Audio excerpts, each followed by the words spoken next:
Baik, bismillahirrahmanirrahim. Assalamualaikum warahmatullahi wabarakatuh. Saya ucapkan kepada rakan-rakan yang menonton klip video ini. Saya Muhammad Hafizul Helmi bin Muhammad Hanafi. Di sebelah saya merupakan Cikgu Zuraini binti Saleh, merupakan guru kaunseling di Sekolah Menengah Arab Darul Falah Alam, merupakan sekolah saya juga dahulu. Apa khabar cikgu? Okey, khabar baik.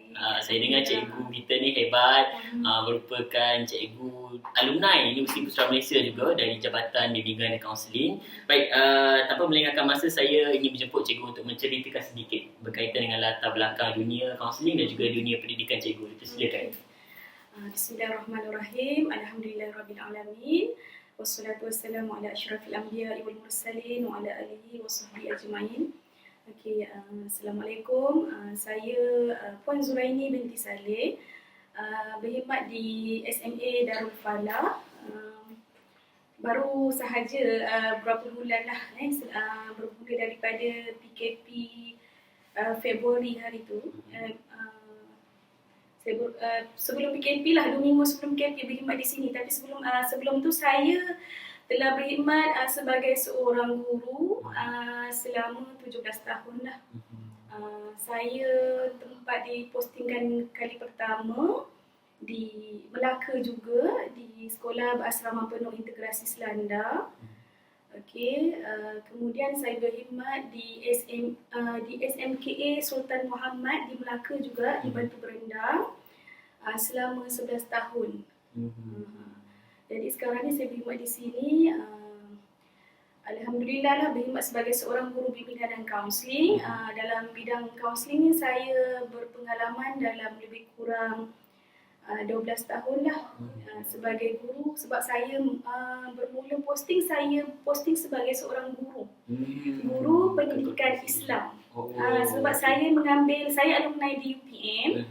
Ada dua option saya. Option yang pertama bimbingan dan kaunseling, option yang kedua pendidikan Islam. Masa itulah saya belajar di UPM tahun 2000 ke 2003. 3 tahun. Ada dua option. Jadi sekolah pertama saya memerlukan saya sebagai seorang guru bimbingan dan kaunseling. Jadi saya seorang guru pendidikan agama Islam. Dan kemudian saya berpindah di Sultan Muhammad semata-mata untuk berkhidmat sebagai guru bimbingan dan kaunseling. Sebab option saya yang pertama sebagai guru kaunseling. Okey. Jadi apa lagi tu?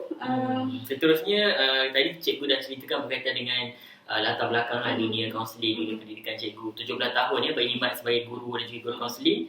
Dan yang keduanya saya nak bertanyakan berkaitan dengan teori yang cikgu gunakan.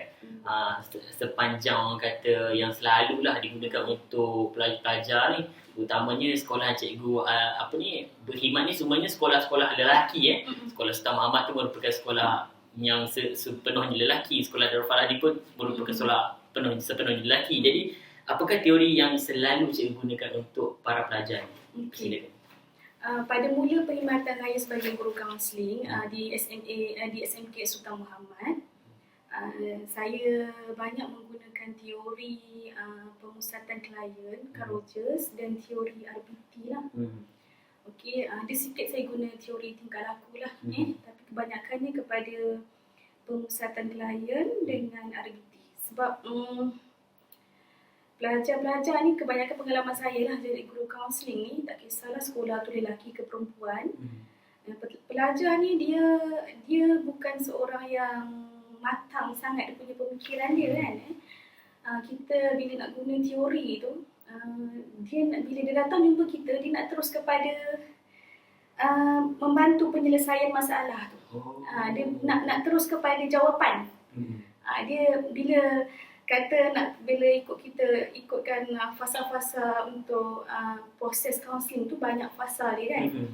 Okey, jadi kita selalu belajar ni, kita ikut klien yang datang tu, kita ikut dia punya proses tu. Kita ikut juga proses tu yang asas tu, tapi kita ikut juga dia punya keperluan dia waktu tu, kehendak dia, emosi dia pada waktu tu. Jadi kadang-kadang teori yang paling cepat yang kita boleh gunakan, yang paling mudah, yang paling sesuai tu untuk dia tu lah. Benda kita teori pemusatan klien tu, Carl Rogers dengan RBT tu, kalau seandainya dia punya pemikiran tu banyak tak rasional lah kan. Okey, lepas tu bila saya dah berapa tahun saya duduk di sekolah SMKA tu sebagai kaunselor, dan kebanyakan pelajar-pelajar saya semuanya beragama Islam. Memang semua agama Islam lah. Jadi sekolah tiada yang pelajar yang agama lain ataupun bangsa lain, memang semua Melayu dan beragama Islam. Jadi saya merasakan satu macam kerugian untuk saya lah kan, sebab saya pun kebetulan ada ambil option pendidikan Islam.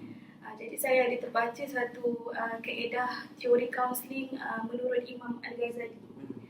Jadi masa saya belajar di UPM pun ada seorang lecturer saya tu, saya lupa nama dia. Dia pun masa kami praktikal menjalankan proses kaunseling di latihan individu kawan kelompok pun, dia syorkan kami gunakan kaedah Islamik lah kan. Contoh kalau klien yang beragama Islam tu, kita sebelum dia datang, masa dia datang jumpa kita suruh dia baca Al-Fatihah dulu. Kita relax, bagi dia satu relaksasi dulu mengikut pendekatan agama. Jadi saya terfikir masa tu yang saya belajar dekat UPM tu, jadi saya cuba cari satu teori yang lebih menjurus kepada keagamaan, sebab kebetulan memang semua pelajar-pelajar Islam. Jadi saya pun cuba mendekati teori Imam Al-Ghazali tu. Teori tu lebih kepada kembali kepada fitrah. Kembali kepada fitrah beragama. Sebab kita lihat sepanjang saya jadi guru kaunseling, masalah-masalah pelajar ni bermula dengan pendekatan agama di rumah.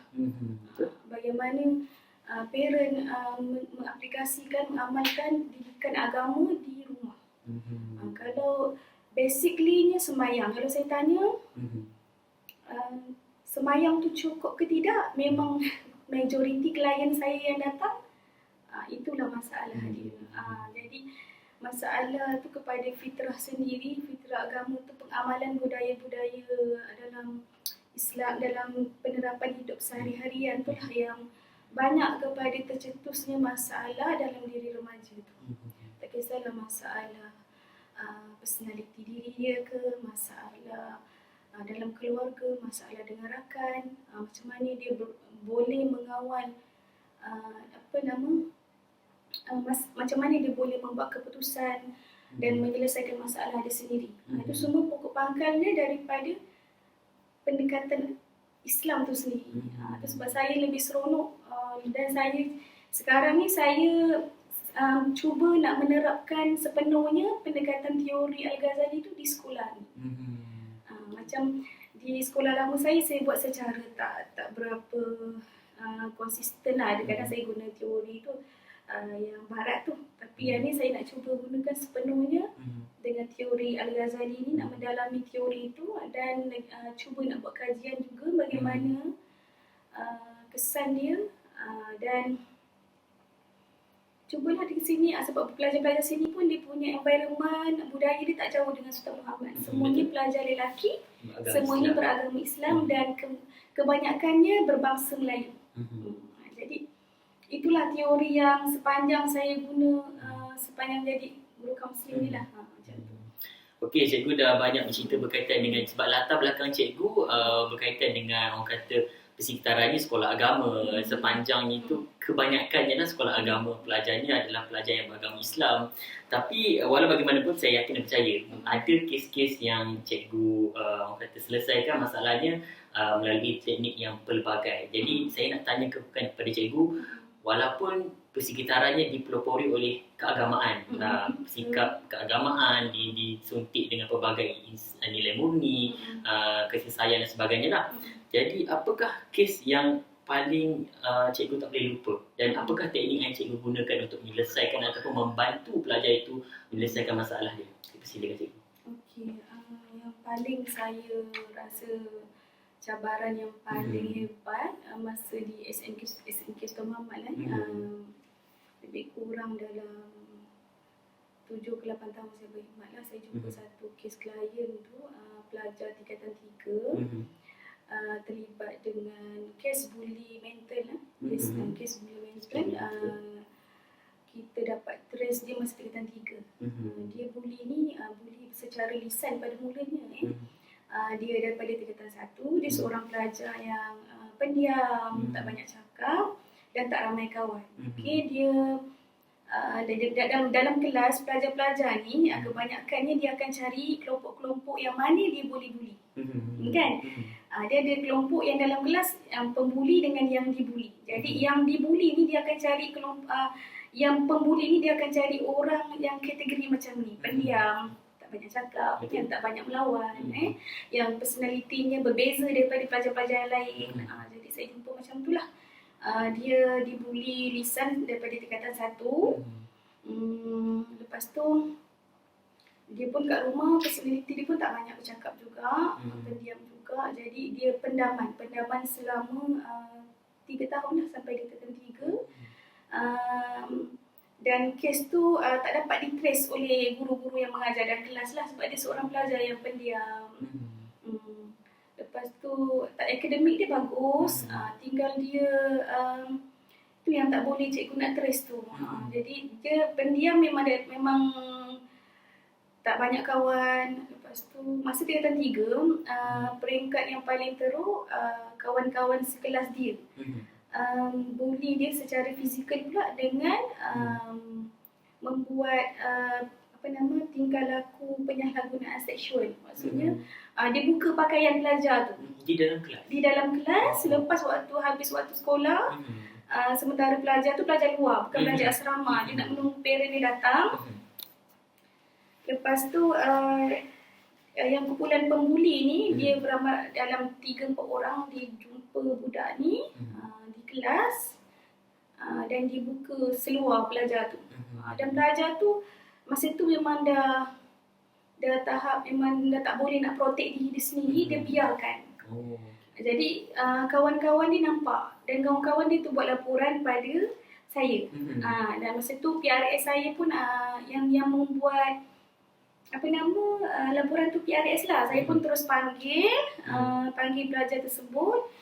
Masa saya panggil tu pun dia dah pada permulaan sesi dia masih lagi beri komitmen, masih lagi nak bercakap walaupun susah nak dapatkan dia punya kerjasama, walaupun dia tak banyak cakap. Sepatah kita tanya, sepatah dia jawab.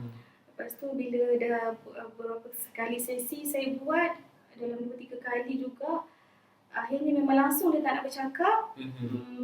Saya tak dapat yang maklumat yang betul-betul tepat daripada dia, jadi saya gunakan teknik terapi lukisan. Kita guna terapi sebab dia dah tak boleh bercakap. Dia tak boleh bercakap sampai saya kata okeylah, kalau dia tak boleh bercakap, kemungkinan tahap kepercayaan pada orang sekeliling dah hilang ke, nak suruh dia lukiskan apa yang dia rasa, apa yang dia tak suka, jadi saya dapat kesimpulan daripada lukisan tersebut. Saya suruh dia lukis apa masa tu, saya lupa. Saya suruh dia lukis, saya suruh dia, saya pun dah lupa lukisan aku sebab benda tu dah dekat 5-6 tahun juga. Dah lama. Lepas tu saya nampak dia memang, lepas tu bila saya respon lagi sampai dia dah tak boleh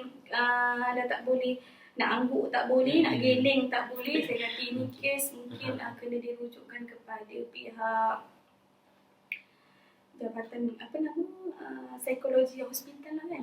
Jadi saya pun berbincang dengan rakan saya, berbincang dengan pengetua. Jadi kita panggil parent pun mengakulah yang anak dia kat rumah ada berlaku perubahan tingkah laku, tak nak keluar bilik, dan ada ketika tak nak pergi sekolah. Bila dengar sebut nama sekolah aja, badan dia menggigil. Jadi dia memang tapi tak nak bercakap. Bila dia tanya tak nak bercakap apa sebab. Jadi bila saya pun buatlah sikit pertanyaan dengan kawan-kawan sekelas apa semua-semua tu. Jadi tu yang kita dapat tahu yang dia telah dibuli daripada tingkatan 1 lah. Jadi mak dia pun bawakan kes tu kepada hospital. Dia dirujukkan kepada unit trauma dan psikologi. Sekarang lepas tu dia terus dipindahkan ke sekolah lain. Jadi dia menjalani rawatan tu semasa dia bersekolah lain. Jadi pelajar tu sekarang dah habis SPM lah. Jadi dia boleh, saya ada riset jugalah, dia belajar di sekolah baru tu, alhamdulillah lah. Boleh belajar dengan persekitaran yang baik lah. Tinggal di trauma dengan sekolah dengan pelajar tu. Itu yang paling hebat lah saya rasa, yang kes yang paling hebat bully mental lah. Bully mental. Yang lain-lain tu masalah personality, kekeliruan personality, identity, yang tu adalah, tapi kita dah dapat atasi, kita buat intervensi melalui unit kaunseling, unit disiplin kan, contoh pelajar-pelajar yang mempunyai dua personality kan, sekolah lelaki kan. Jadi ada juga pelajar-pelajar yang personality dia tak genuine kan, tak tulen. Jadi kita buat program-program intervensi, kita counselling individu, lepas tu kita buat juga pendekatan tingkah laku. Kita buat, kalau di Sultan Muhammad, kita buat kawat kaki setiap hari Rabu. Jadi itulah maksudnya, pendekatan kaunseling di sekolah tidak boleh berjalan secara intervensi, tidak boleh, bagi saya lah, pengalaman saya di sekolah ni, dia tidak boleh berjalan secara sendirilah. Maksudnya dia kena ada sokongan daripada bahagian disiplin ataupun co-curriculum lah. Maksudnya tiga unit hak dewan murid, unit co-curriculum, unit curriculum, dia kena bergabung untuk kita bantu intervensi murid-murid yang bermasalah lah. Contoh tadi saya kata masalah pelajar lembut tu, bila kita dah buat intervensi dari segi sesi pun kita buat, daripada segi sudut perubahan tingkah laku, kita buat kawat setiap hari Rabu, kita dah nampak dah tak ada lagi dah kelompok-kelompok yang kata berlaku kekeliruan identiti.